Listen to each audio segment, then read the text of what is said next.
Bonjour chers téléspectateurs. Dès le début de l'année, les marchés ont été confrontés à de nombreux défis. L'inflation a continué d'augmenter rapidement. Les rendements obligataires aux États-Unis et en zone euro ont commencé à grimper à partir du mois de mars.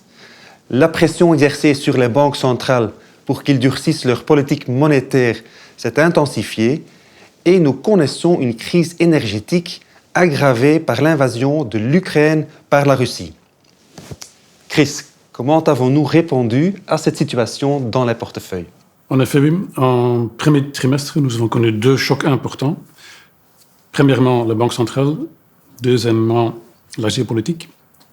La Banque centrale, c'est clair, ils ont annoncé que, contrairement à l'année passée, que le pic de l'inflation n'était pas encore là dans les médias.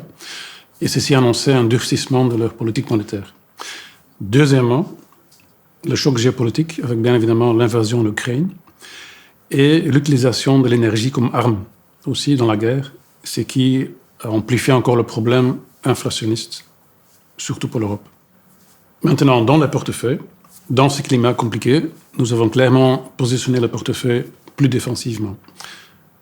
Nous avons fait 4 ajustements dans le portefeuille. Premièrement, nous avons diminué l'allocation en actions jusqu'en dessous du point neutre. Deuxièmement, nous avons augmenté la diversification de la poche actions en privilégiant un peu plus des actions de type value contre des actions de type croissance. Troisièmement, nous avons augmenté la qualité de la poche obligataire en diminuant high yield et marché émergent.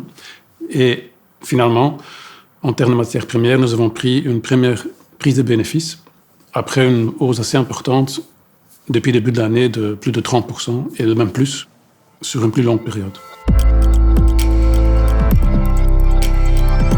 D'abord la Fed et ensuite la BCE quelques mois plus tard se sont lancés dans un cycle de hausse des taux d'intérêt pour juguler l'inflation.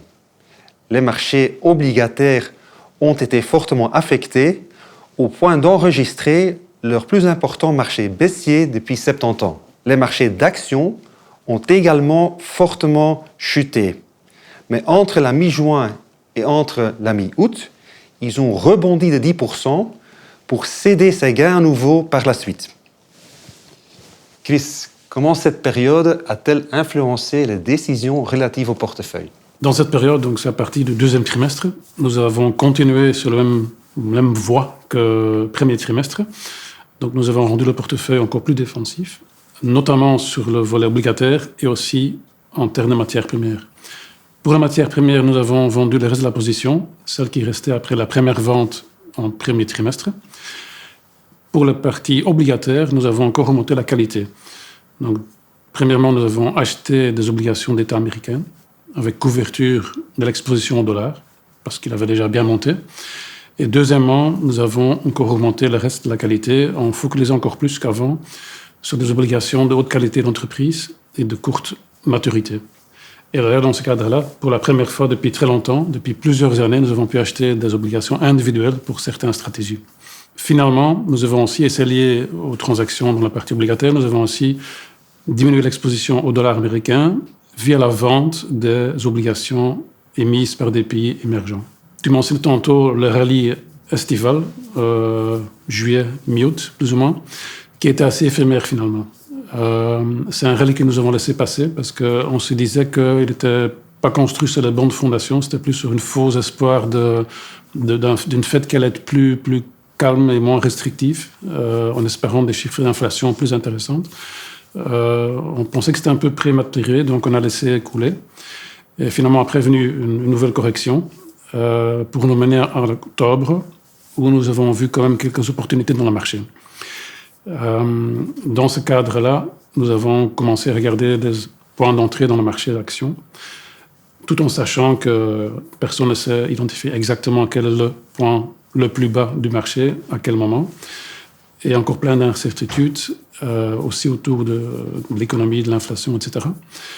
De l'autre côté, les investisseurs étaient déjà positionnés de façon extrêmement défensive, donc le sentiment sur le marché était très négatif.